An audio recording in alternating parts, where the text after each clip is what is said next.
A 7-foot wall of tactical gear and rage named Roman DeLuca exploded through the mahogany doors of Creed, the city's most exclusive restaurant, instantly turning a 500 per plate evening into an execution chamber. He swatted 3 bodyguards aside like champagne flutes, sending crystal shattering and patrons diving under tables while the nearest police precinct was still 12 minutes away. In the midst of the chaos, an unlikely figure stepped forward. Sarah. She was the clumsy rookie waitress who had been apologizing for dropping a fork just moments earlier. Yet, she didn't run.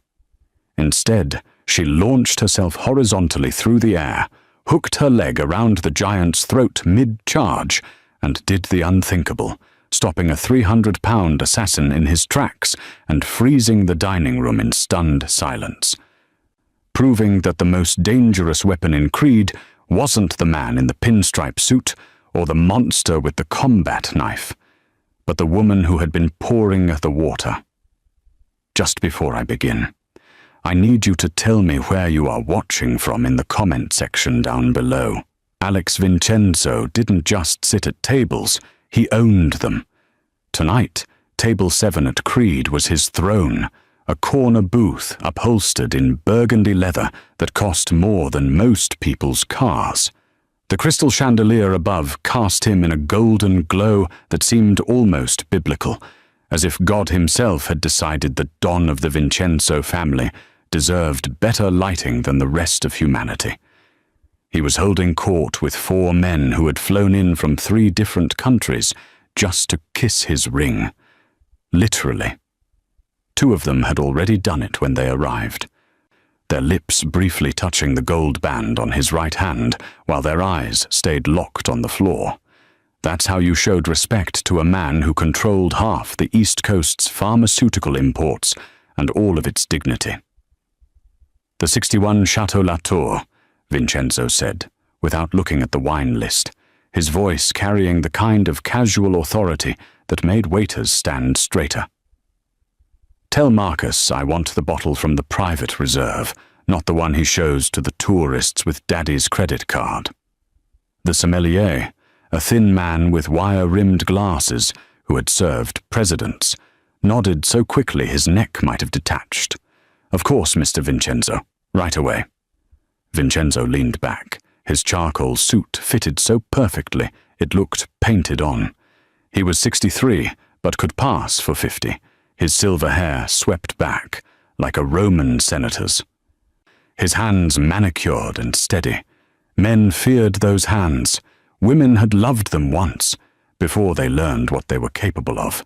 The conversation around the table was a symphony of deference.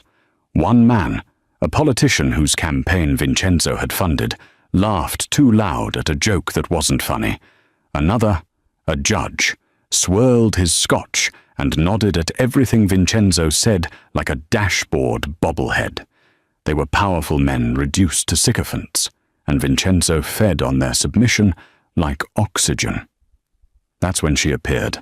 Sarah Fernandez materialized at his elbow with a tray, balanced on trembling hands, her black uniform slightly too large, her blonde hair pulled back so tight it gave her a perpetual look of surprise. She was new. Everyone could tell by the way she moved, like a deer navigating a minefield of silverware and social hierarchy. Your appetizers, Mr. Vincenzo," she stammered, lowering the tray. Her hands shook so badly that the plates rattled against each other like nervous teeth. Vincenzo didn't even look at her. On the left, not the center. The center is for the wine. "Yes, sir. Sorry, sir." She shifted the plates, but her hands betrayed her again. A fork slipped from the tray and clattered onto the marble floor with a sound like a gunshot in a library. The entire table went silent. The politician stopped mid-laugh. The judge's hand froze halfway to his mouth. Even the ambient noise of the restaurant seemed to hold its breath. Sarah's face flushed crimson. "I'm so sorry, Mr. Vincenzo. I'll get another one right away." She bent down quickly, nearly knocking her head against the table's edge. her fingers fumbling to retrieve the fork like it was a live grenade. Vincenzo finally looked at her, his dark eyes scanning her with the interest one might give a smudged glass. "How long have you been working here?" "3 weeks, sir." Her voice cracked on weeks. "3 weeks," he repeated slowly, as if tasting the incompetence. "And they put you on my table?" The manager said..." "I don't care what Marcus said." Vincenzo's voice never rose. That was the terrifying part. Men who screamed were desperate. Vincenzo never had to scream. "I care that when I come to Creed, I expect a certain level of professionalism. Do you understand what this restaurant is?" "Yes, sir." "No, I don't think you do." He leaned forward slightly, and Sarah actually took a half step back, the fork now clutched in her white-knuckled fist. "This restaurant is where deals are made that move millions of dollars, where careers are built and destroyed between the appetizer and the entree, and you're treating it like a Denny's on prom night." The men at the table shifted uncomfortably. The politician studied his water glass. The judge suddenly found the ceiling fascinating. Sarah's eyes were glassy now, on the verge of tears. "I understand, sir. I'm really sorry. I'll do better." Vincenzo held her gaze for 3 long seconds, then waved his hand dismissively, as if shooing away a mosquito. "Bring the fork. Bring the wine. And for God's sake, stop shaking before you give me a reason to speak to Marcus about his hiring standards." "Yes, sir. Thank you, sir." Sarah backed away from the table like a servant leaving royalty, nearly tripping over her own feet before disappearing into the kitchen. The politician exhaled and forced a chuckle. "These kids today, Alex? No spine." Vincenzo picked up his water glass, the ice cubes perfectly clear, like tiny diamonds. "No," he said quietly, taking a sip. "No spine at all." He had no idea he was wrong. He had no idea that in approximately 90 seconds, that spineless waitress would save his life. The mahogany doors didn't open. They exploded. The sound was like a car crash, compressed into a single moment, wood splintering, metal hinges screaming, and then the terrible silence that comes right before everyone starts screaming. The doors, each one weighing 200 pounds of imported Italian craftsmanship, flew inward and crashed against the marble columns with enough force to crack the stone. And through the wreckage walked Death. Roman DeLuca was 7 feet of enhanced muscle and pharmaceutical rage, his body so impossibly large that it seemed to violate the laws of physics. He wore black tactical gear that strained against shoulders built like foundation stones, and his face, God, his face, was spattered with blood that wasn't his own. His eyes were wrong, pupils dilated to pinpoints, the whites shot through with red veins like lightning strikes. Whatever cocktail of military-grade stimulants was pumping through his system had turned him into something that barely qualified as human anymore. He moved like an avalanche, with intent. The first security guard, Paolo, a former Marine who had survived Fallujah, stepped forward with his hand going to his concealed weapon. He was a professional, trained, experienced. It didn't matter. Roman's arm shot out and caught Paolo by the throat mid-draw.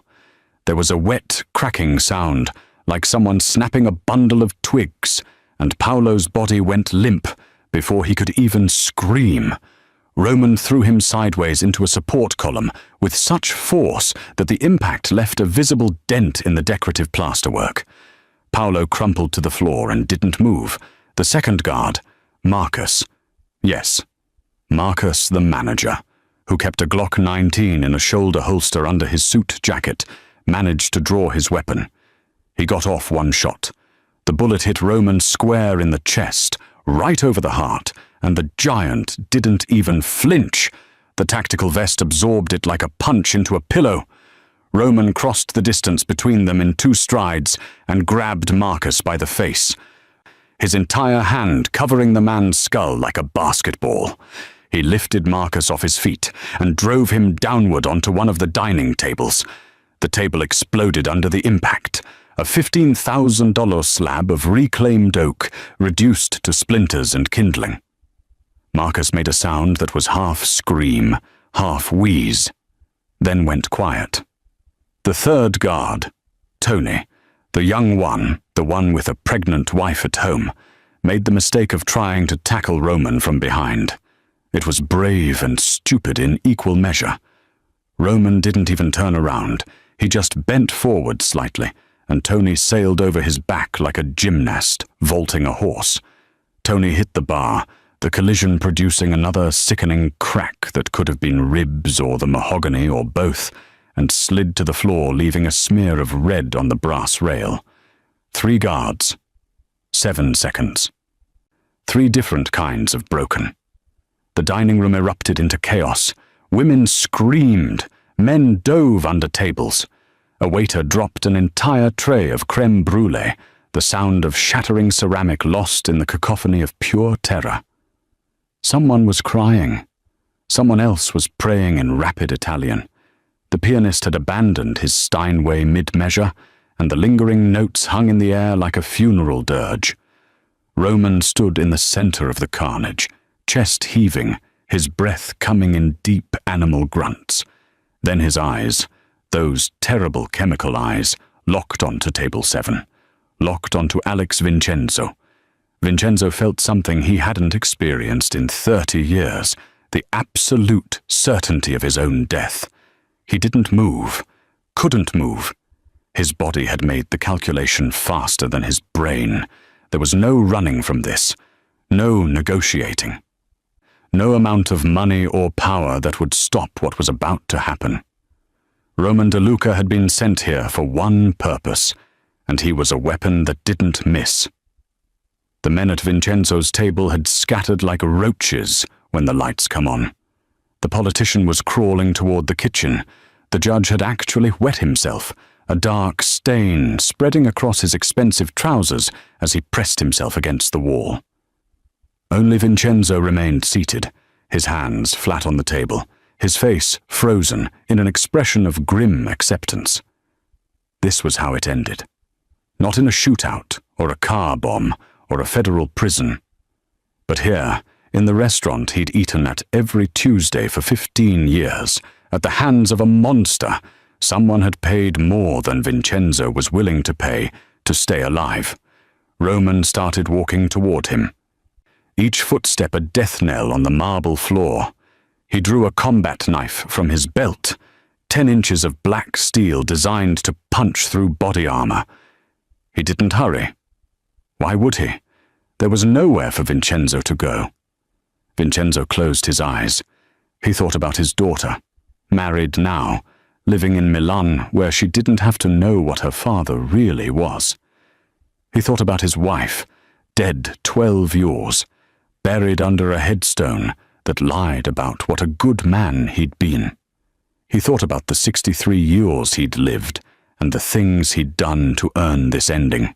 He heard Roman's breathing getting closer, heard the squeak of tactical boots on blood-slicked marble, heard his own heartbeat pounding its final measures. And then he heard something impossible, the sound of silverware clattering to the floor. The sound of footsteps, light, quick, purposeful, running toward the danger instead of away from it. The sound of Sarah's voice, no longer trembling, saying just one word with absolute authority. No! The tray hit the floor with a crash that somehow cut through the screaming. Sarah Fernandez, the nervous, trembling, fork-dropping rookie who had apologized her way through the last 3 weeks, was gone. The woman who stood in her place moved with the fluid certainty of someone who had done violence so many times it had become a second language. Roman turned toward the sound, his chemically enhanced brain processing this new variable. A waitress, a girl, no threat. He started to dismiss her, to return his attention to Vincenzo, but something in the way she moved made him pause. She wasn't running away. She was closing distance. Sarah's hands went to her hair, pulling out the pins that had kept it in that tight, severe bun. Her blonde hair fell loose around her shoulders, but the motion wasn't about vanity. It was about removing constraints. She rolled her shoulders once, twice, and the trembling timidity that had defined her every movement for 3 weeks evaporated like steam. "Step away from the table," she said, her voice level and cold. Roman laughed. It was a horrible sound, wet and chemical and wrong, like a garbage disposal trying to process something it wasn't designed for. He shifted his bulk to face her fully, the combat knife still gripped in his massive hand. "Little girl should run," he said, his words slurred by whatever cocktail was eating his brain. "Little girl should hide." "Last chance," Sarah said. She was already moving, her feet sliding into a stance that no waitress should know, weight distributed, knees bent, hands open and ready. Roman charged. For a man his size, he moved with terrifying speed, closing the 15 feet between them in less than 2 seconds. The knife came up in a practiced arc designed to open her from hip to shoulder. It was a killing blow, and he'd done it before, muscle memory written in other people's blood. Sarah didn't retreat. She exploded forward. At the last possible moment, she dropped into a slide, her body going horizontal as she passed beneath his reaching arm. Her leg shot out and hooked behind his knee, the only joint on his massive frame that had to obey physics. Roman's forward momentum betrayed him. His leg buckled, and for the first time since he'd crashed through those doors, the giant stumbled. But Sarah wasn't done. As Roman fought for balance, she used his own body as a springboard, one foot planting on his bent knee, the other on his hip, and then she was airborne, twisting in mid-flight like a trapeze artist who'd learned to fly in darker, bloodier circuses. Time seemed to fracture. The remaining patrons who hadn't fled watched in paralyzed disbelief.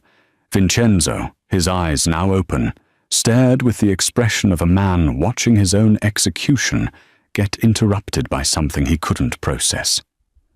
Sarah's leg whipped around Roman's neck like a python, her body perpendicular to his, suspended in the air for one crystalline moment.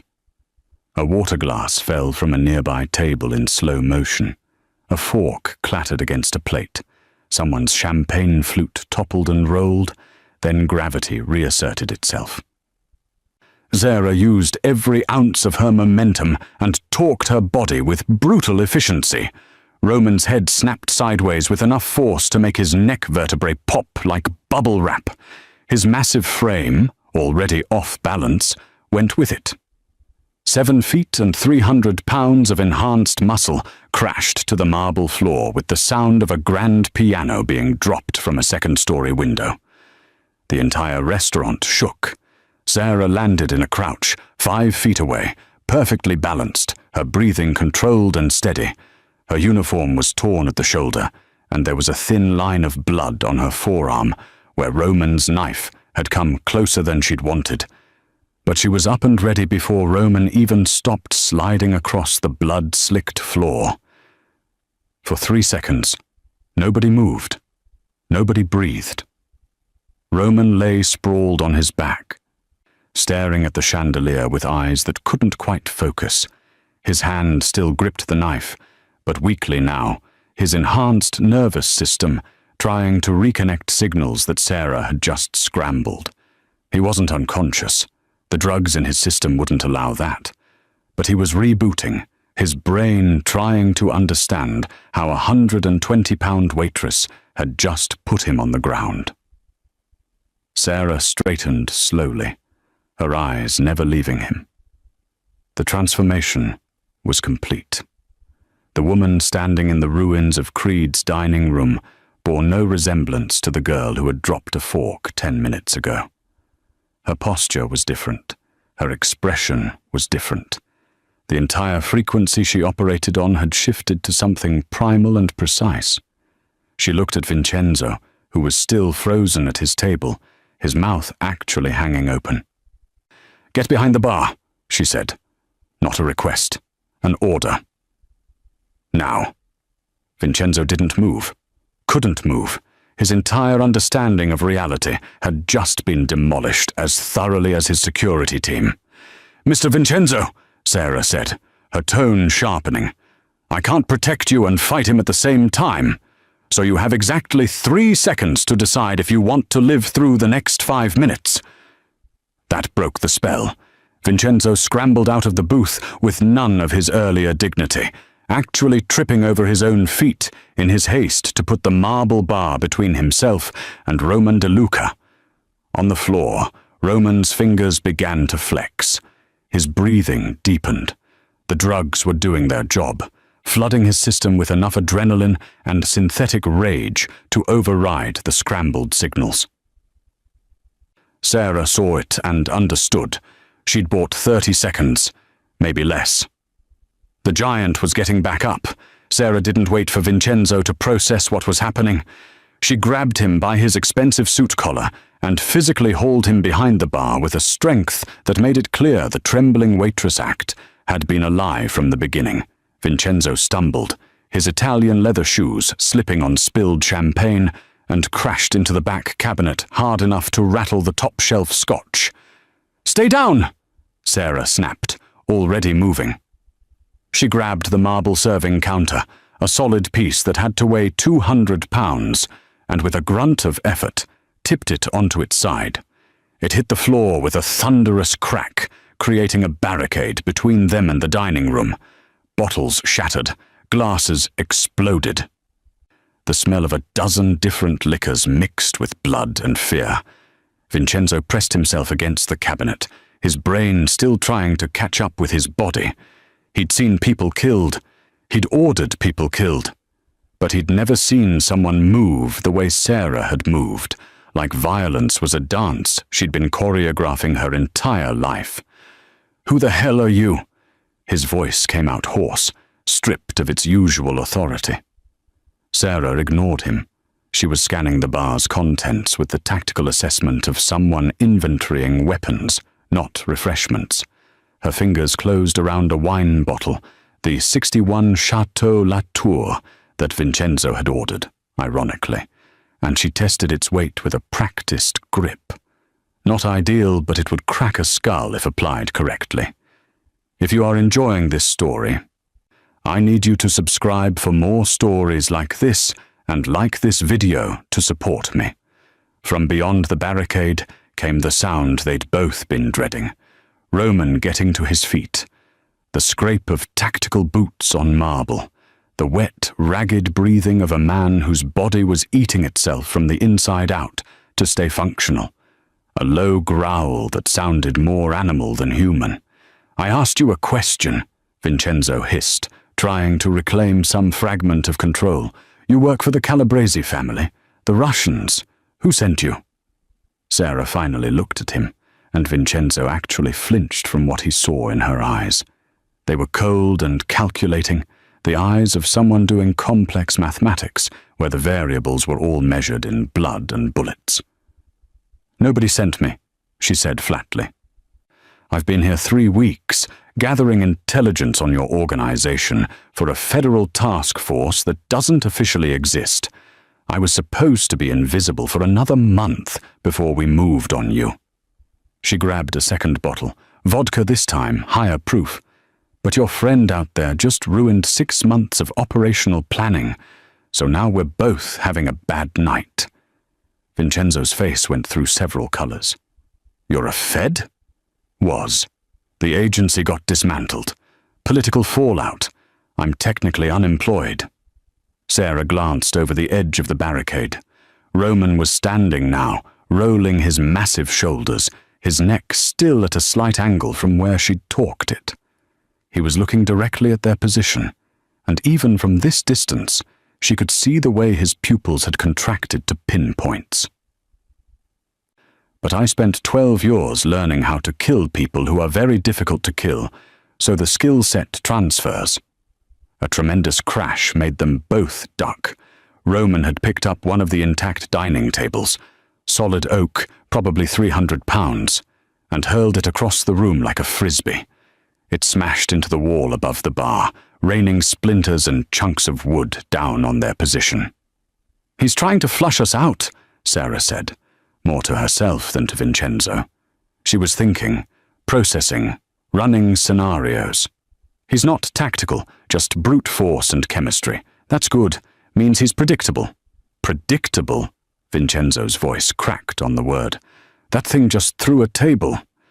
"Yeah, and he threw it at where we are, not where we're going to be." Sarah started pulling down bottles, lining them up. "The drugs make him strong and aggressive, but they also make him stupid. He's already forgotten the first rule of combat, which is, don't let your enemy control the terrain."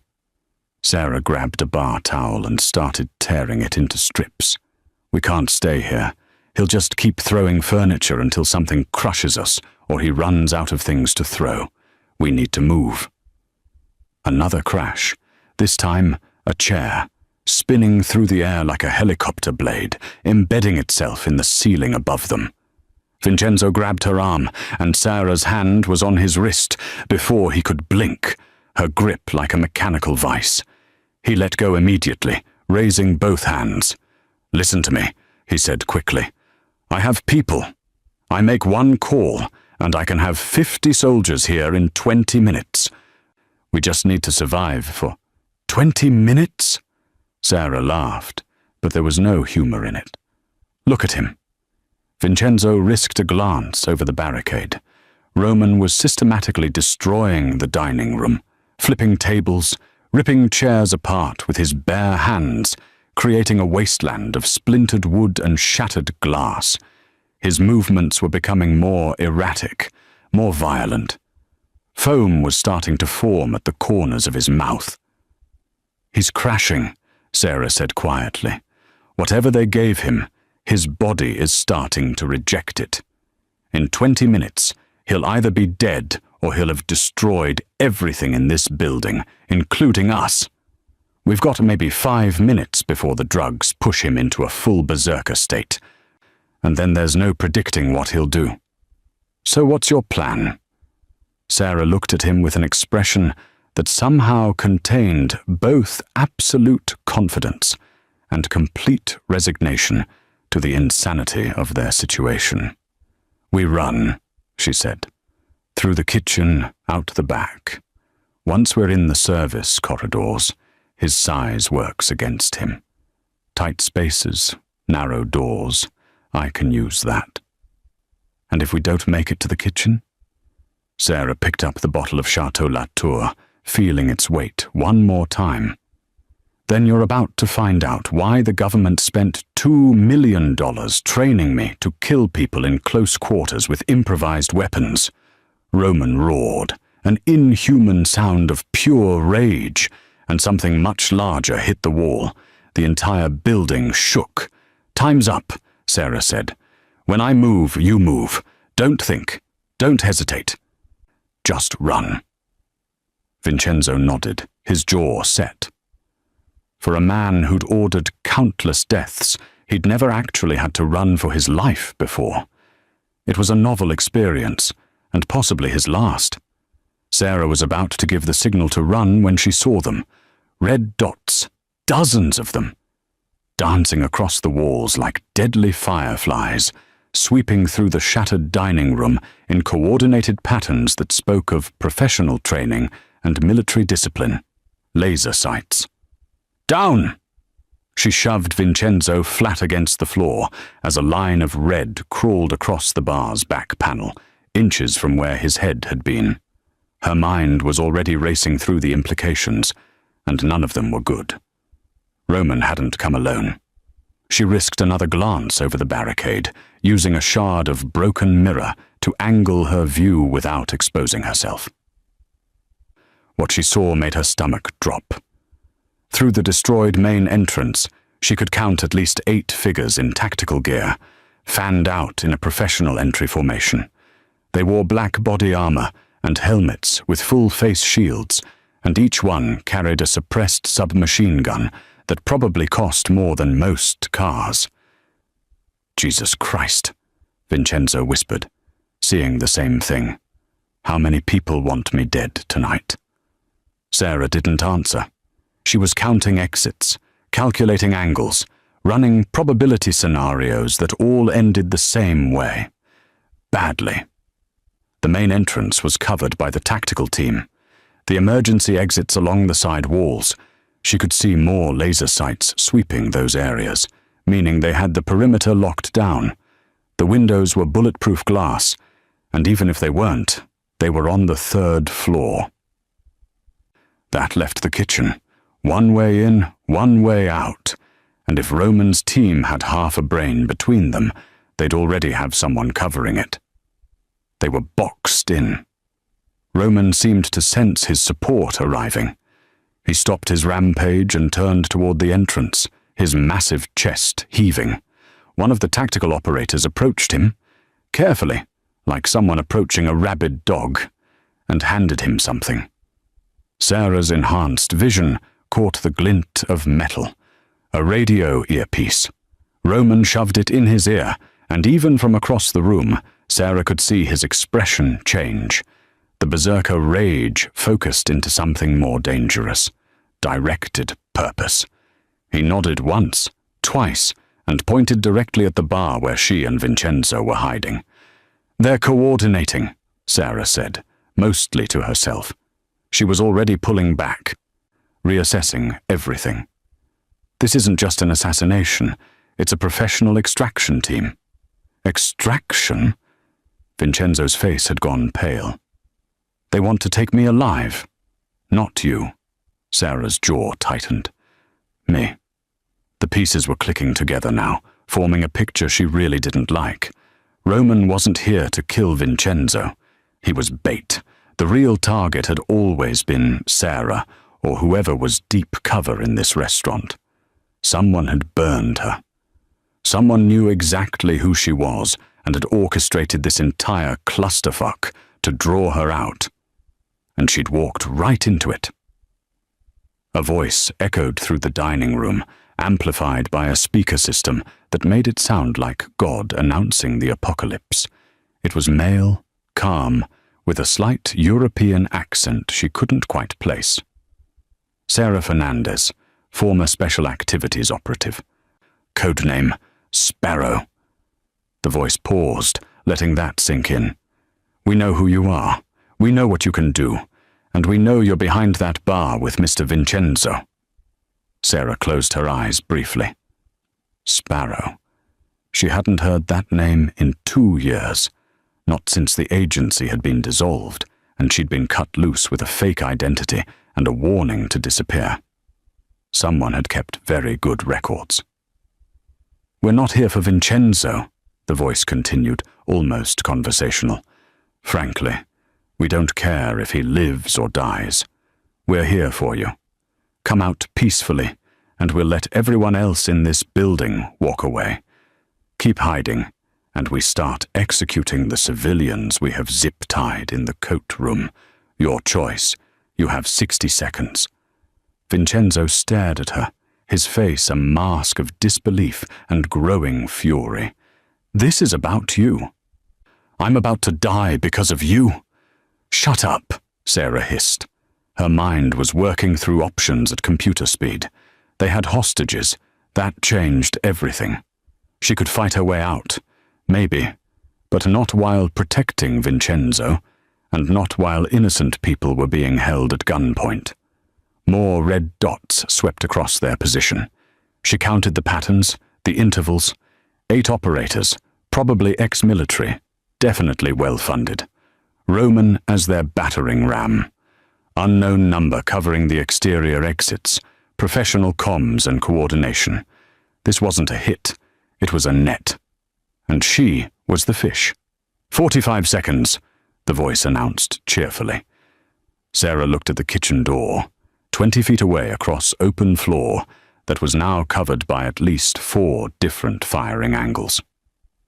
Even if she could cross that distance, and that was a big if, Roman was positioned directly between them and freedom, and he'd recovered enough that his hands had stopped shaking.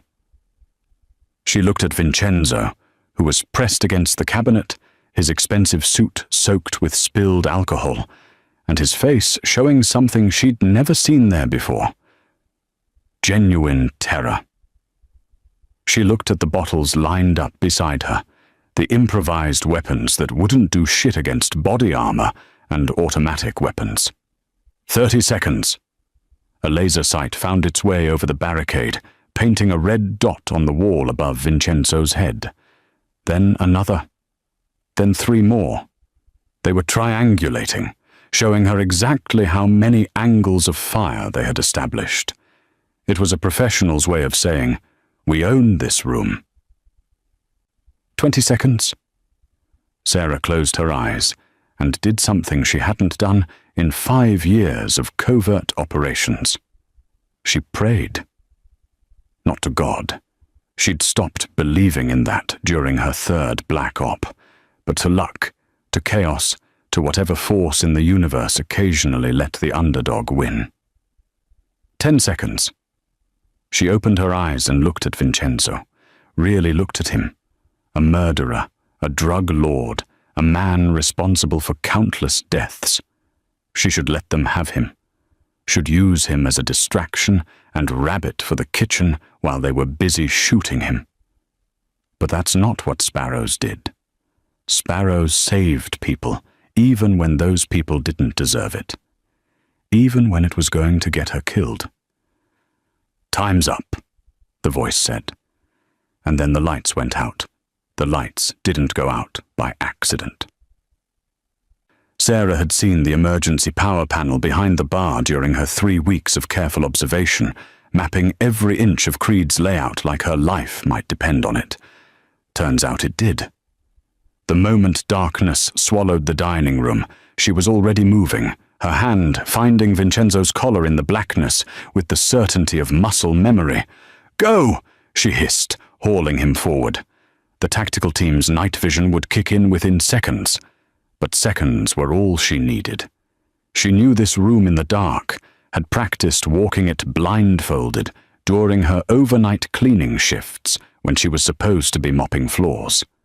She knew the overturned chair at 10 o'clock, the shattered table at 2, the exact path through the debris field that wouldn't slow them down. Vincenzo stumbled beside her, his expensive shoes sliding on blood and champagne, but Sarah's grip kept him upright and moving. Behind them, she heard shouting, professional, clipped commands in tactical shorthand, and the whir of night vision equipment powering up. Then Roman roared, and the sound was so close it raised every hair on Sarah's neck. They hit the kitchen doors at a full sprint. Sarah led with her shoulder, and the double doors exploded inward, carrying them from darkness into a landscape of gleaming steel and industrial fire. The kitchen was still fully lit, running on a separate circuit, and the sudden brightness was blinding after the darkness of the dining room.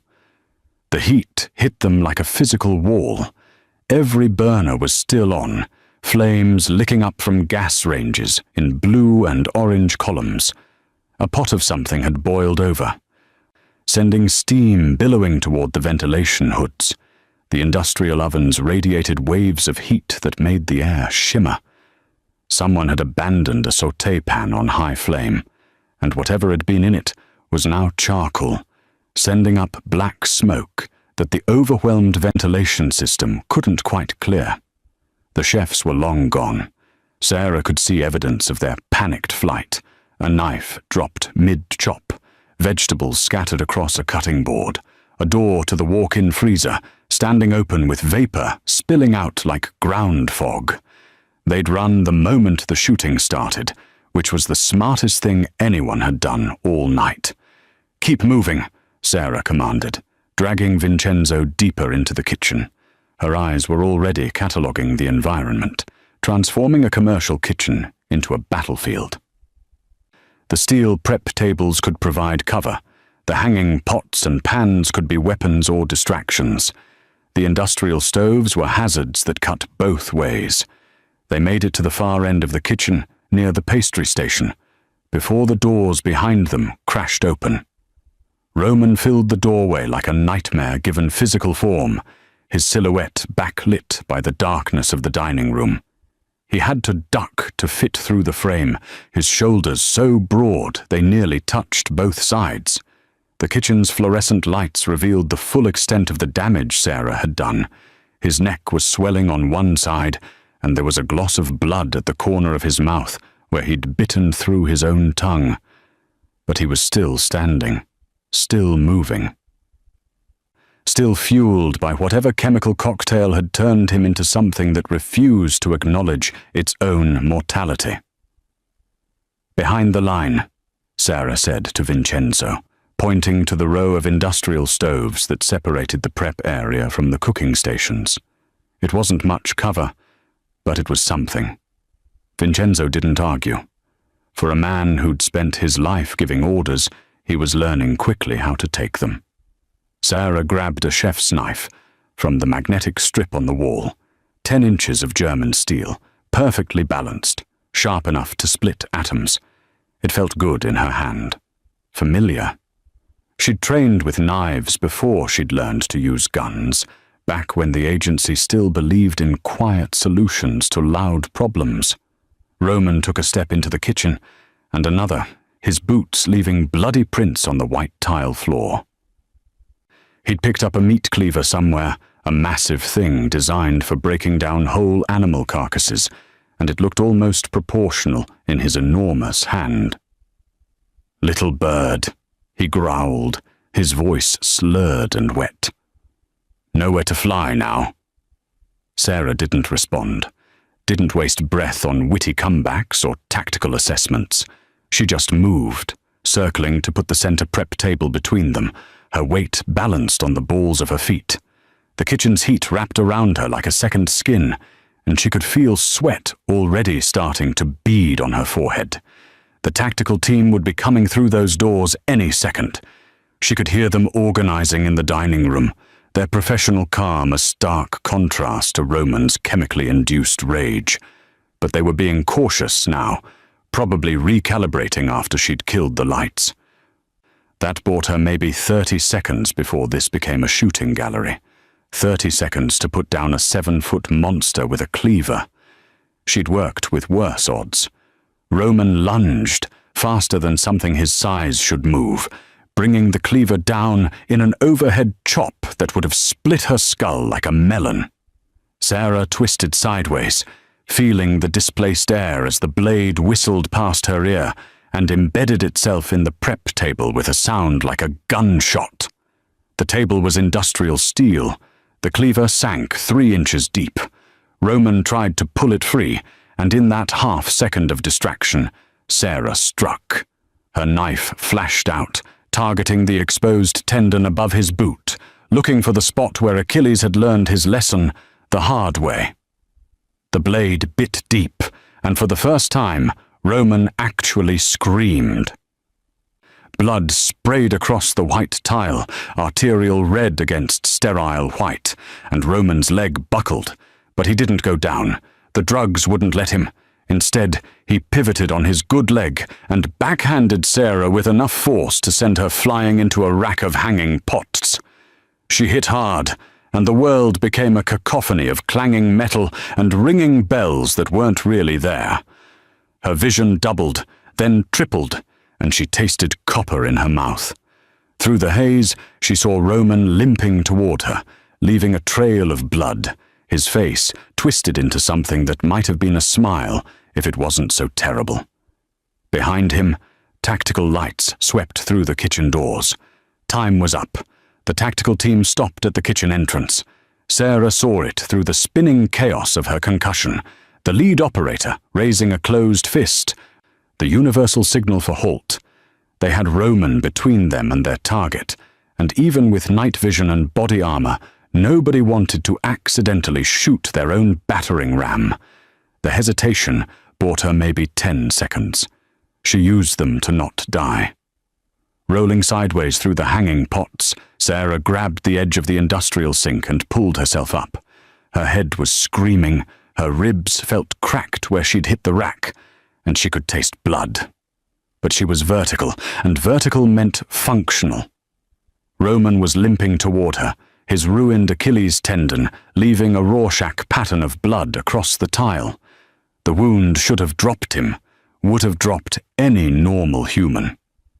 But whatever cocktail was eating through his system had shut off his pain receptors and replaced them with pure, chemical hatred.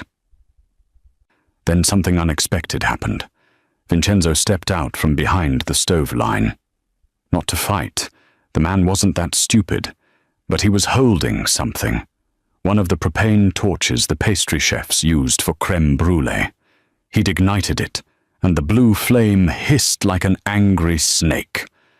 "Hey!" Vincenzo shouted, his voice cracking but determined. "Hey, you pharmaceutical nightmare!" Roman paused, his drug-addled brain processing this new variable. He turned slightly, dividing his attention between Sarah and Vincenzo. Sarah seized the moment. She grabbed the industrial spray nozzle from the sink behind her and aimed it directly at the gas burners, still flaming on the stove line.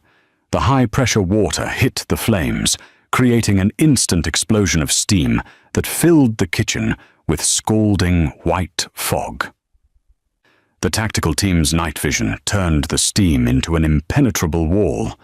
She heard cursing, heard someone ordering them to hold position until visibility improved. In the sudden cover of billowing steam, Sarah moved. She grabbed Vincenzo by the arm and pulled him into the walk-in freezer, slamming the heavy door behind them. The temperature dropped 40 degrees in an instant, and suddenly they could breathe again, their gasps turning to visible clouds in the refrigerated air. Vincenzo was shaking, the propane torch still clutched in his hand. Sarah took it from him gently and turned it off, plunging them into the dim emergency lighting of the freezer. "That was either very brave or very stupid," she said, leaning against a shelf of hanging meat. "I'm still deciding which," Vincenzo admitted. He slid down to sit on the floor, his expensive suit now ruined beyond any tailor's ability to salvage. For a moment, they just sat there in the cold, listening to their own breathing and the muffled sounds of the tactical team reorganizing outside. Then Vincenzo spoke, his voice low and urgent. "How much?" Sarah looked at him. "What? How much do they want for you? There's always a number." He was reaching for his inside pocket, pulling out a phone with a cracked screen. "I can wire money anywhere in the world. Cayman accounts, Swiss banks, cryptocurrency. Name the figure and I'll double it, triple it. Whatever they're paying, I'll pay more." Sarah almost laughed, but it hurt too much. "That's not how this works. Everything works that way." Vincenzo's eyes were desperate now, the veneer of the untouchable Don completely stripped away. Everyone has a price. Those men out there? Someone's paying them. Whoever sent them. Someone paid them first. It's all just economics. I'm offering to make you rich enough that you never have to do this again. "I don't do this for money," Sarah said quietly. "Then why?" Vincenzo gestured at the freezer door, at the chaos beyond it.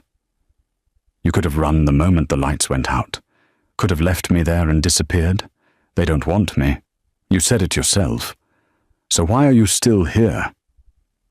Sarah was quiet for a moment, her breath clouding in the frigid air. Outside, she could hear Roman's heavy footsteps circling, hear the tactical team's radio chatter as they coordinated their next move. They had maybe 2 minutes before someone figured out where they'd gone. 6 years ago, she finally said. "I was on an operation in Bogota. Bad intel. Worse planning. My team was compromised, and we were trying to extract an informant. A kid, really. Maybe 19. He'd helped us map a cartel's distribution network, and they'd found out." She touched the scar on her forearm, hidden under her sleeve. "We were 50 feet from the extraction point when they hit us. I had to choose. Save my team or save the kid. Which did you choose?" "I tried to save both."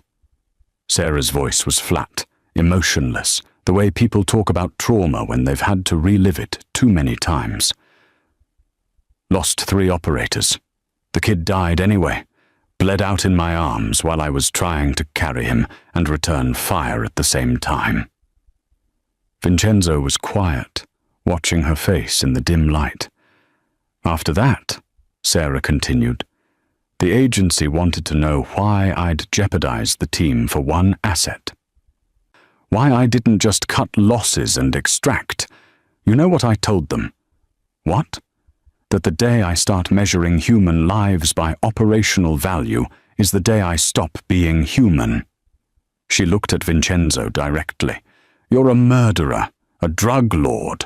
You've destroyed more lives than I could save in 10 lifetimes. And if we both survive this, I'll still testify against you at your trial. Then why? Because those people in the coat room didn't choose to be here tonight. Because letting you die to save myself makes me exactly like the people who trained me to kill without conscience.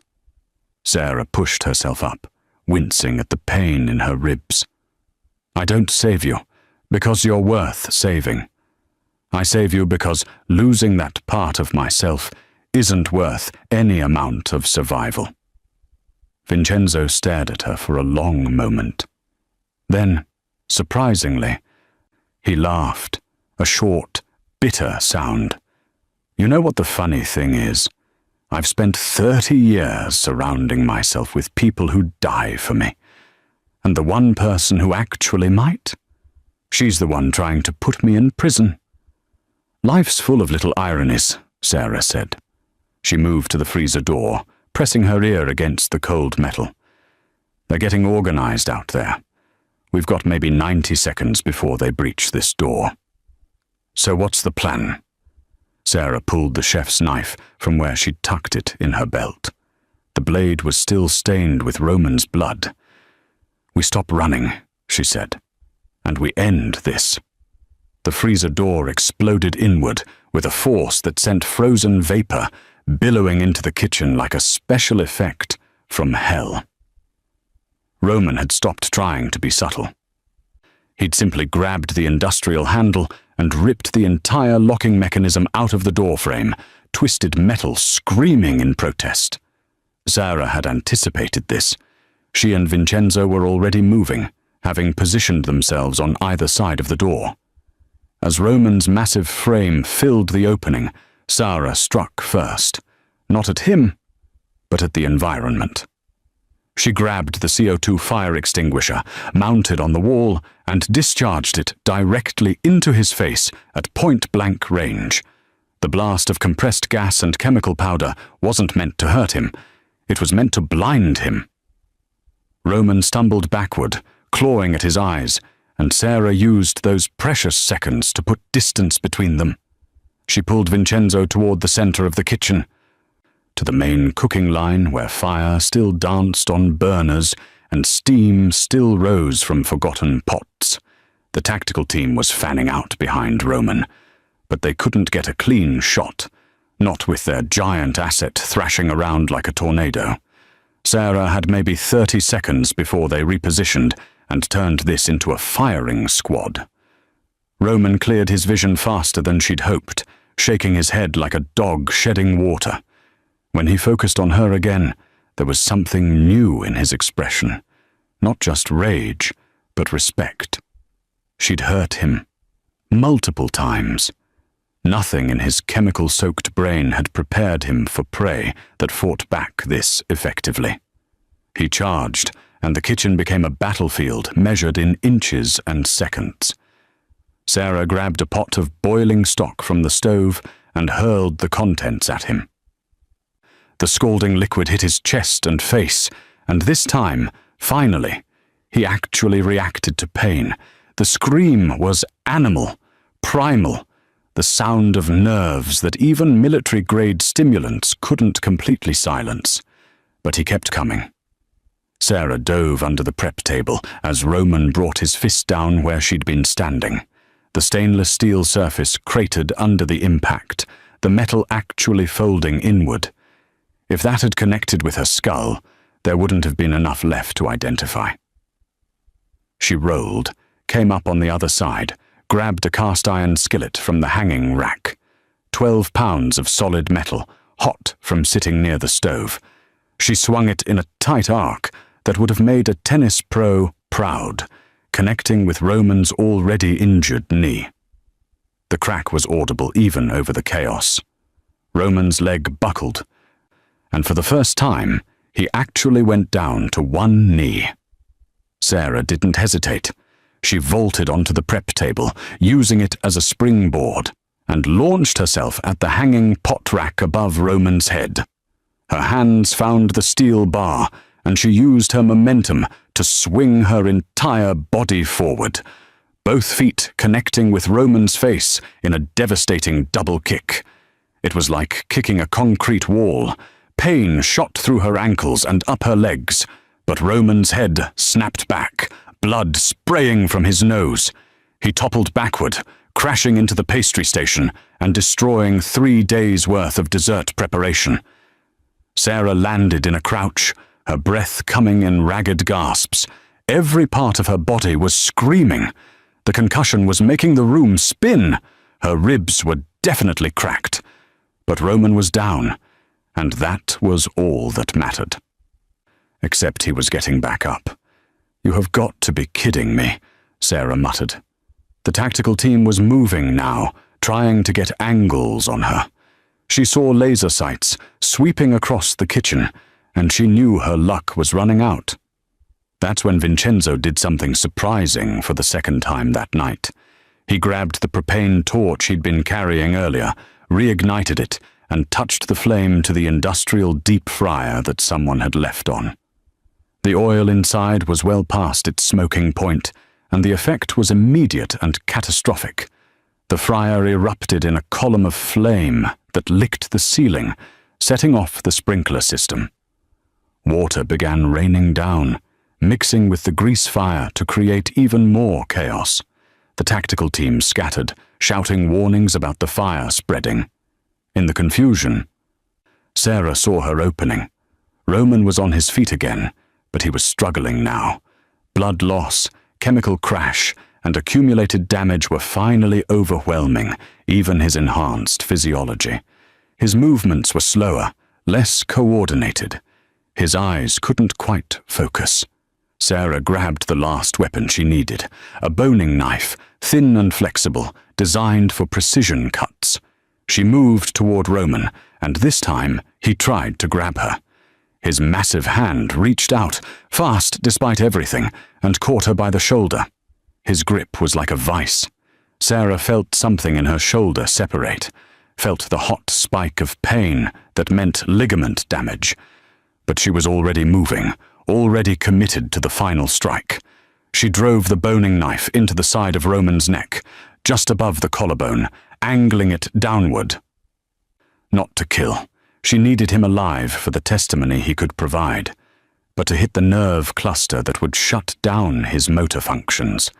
The technique was called a neural strike, and she'd only successfully executed it twice in her career.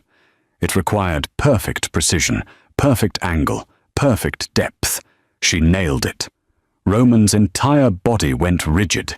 His hand released her shoulder as every muscle locked simultaneously. His eyes went wide with something that might have been fear, might have been surprise, might have been respect. Then he toppled forward like a felled tree.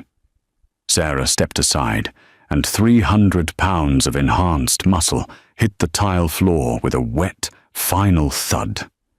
This time he didn't get back up. His chest was still rising and falling. She could see that. But he was done. The combination of blood loss, neural disruption, and chemical crash had finally achieved what violence alone couldn't. The giant had fallen. Sarah turned to face the tactical team, the boning knife still in her hand, water from the sprinklers streaming down her face like tears. She was done running, done hiding. "Last chance," she said, her voice carrying over the sound of falling water and crackling fire. "Walk away, or I put every single one of you down like I put him down." The lead operator raised his weapon, and Sarah prepared for what came next. Then the siren started. Not one or two. Dozens. The cavalry had finally arrived, drawn by the fire alarms and the reports of shots fired. The operator hesitated, listening to something in his earpiece, then made a gesture to his team. They withdrew. Just like that, melting back into the darkness of the dining room. Professional ghosts disappearing before the lights of legitimacy arrived. Sarah stood there in the ruined kitchen, water streaming down, holding a knife, standing over the body of a giant, and realized she'd actually survived. She'd actually won. The sirens were getting louder, multiplying like electronic insects, converging on Creed from every direction. Sarah could hear the screech of tires, the slam of car doors, the sharp commands of officers establishing a perimeter. In approximately 90 seconds, this kitchen would be full of police, paramedics, and questions she couldn't answer without destroying what was left of her cover. She looked down at Roman's massive form sprawled across the tile, water from the sprinklers pooling around him like a moat. His chest was still rising and falling. Shallow, irregular breaths that meant his body was fighting to stay functional, despite everything she'd done to it. He'd live, probably, long enough to be arrested, processed, and turned into leverage against whoever had sent him. That would have to be enough. Vincenzo was leaning against the prep table, his suit jacket torn, his face streaked with soot and blood that might or might not be his own. He was staring at Roman with the expression of a man watching his entire worldview collapse in real time. For 30 years, he'd believed that power was money, influence, and the ability to make people disappear. Tonight had taught him that power could also be a 120-pound woman with a boning knife and the training to know exactly where to put it. "We need to get our stories straight," Vincenzo said, his voice hoarse from smoke inhalation. "The police will want to know." "You don't know me," Sarah interrupted, already moving toward the back of the kitchen. "You've never seen me before tonight. I was just a waitress who got lucky." "Lucky?" Vincenzo gestured at the devastation around them, the broken equipment, the fire damage, the unconscious giant. "You call this lucky? Compared to the alternative?" Sarah was at the emergency exit now, the one that led to the service corridor and the freight elevator. She could hear voices in the dining room, officers beginning their sweep. "Yes, I call this very lucky." She reached up and untied her apron, the black fabric now stained with blood, grease, and enough evidence to put her at the scene for years of forensic analysis. She folded it carefully, almost ritualistically, and set it on the stainless steel counter near the door. "Wait," Vincenzo said, taking a step toward her. "I need to know." "You need to forget," Sarah cut him off. Her hand was on the door handle now, and she could feel the clock running out. 30 seconds, maybe less. "Tonight, Roman DeLuca attacked your restaurant. Your security team fought bravely. Some waitress, you never caught her name, helped during the chaos, then disappeared in the confusion. That's the only story that keeps both of us breathing." Vincenzo's jaw worked, a dozen questions trying to force their way out. "The federal case against me. You said you were gathering evidence." "I was." Sarah met his eyes, and something passed between them. Not quite understanding, not quite trust, but maybe the beginning of mutual respect between two people who'd survived impossible odds together. But the agency that was building it doesn't exist anymore. And the woman who was collecting that evidence? She died tonight in the chaos. You're going to get away with everything you've done, Mr. Vincenzo. Consider it a gift." "A gift?" His voice rose slightly, colored with something that might have been anger or might have been desperation. You spent 6 months trying to destroy me. I spent 6 months documenting your crimes so justice could be served through proper channels. Sarah's hand tightened on the door handle. 15 seconds. But tonight taught me something. The world isn't neat. Justice isn't clean. And sometimes the right choice is letting the guilty man live so that innocents don't die in the crossfire. She paused. The people in that coat room get to go home to their families because I made that call. That's worth more than putting you in prison. The voices in the dining room were getting closer. She could hear an officer directing others toward the kitchen, hear the crackle of police radios coordinating their sweep. I never even knew your real name, Vincenzo said quietly. Sarah allowed herself the ghost of a smile. Yes, you did. It was on my name tag, Sarah. That part was true. She pushed the door open, and cool air from the service corridor rushed in to mix with the heat and smoke of the kitchen. Live better, Mr. Vincenzo, or at least try not to die worse. Will I see you again? God, I hope not. She stepped through the door and let it swing shut behind her. The last thing Vincenzo saw was her silhouette disappearing into the darkness of the corridor, moving with that same purposeful grace that had saved his life. And then she was gone.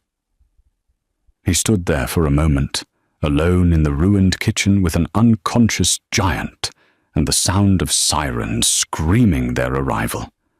Then he looked down at the apron she'd left behind, folded neatly on the counter like a flag at a military funeral.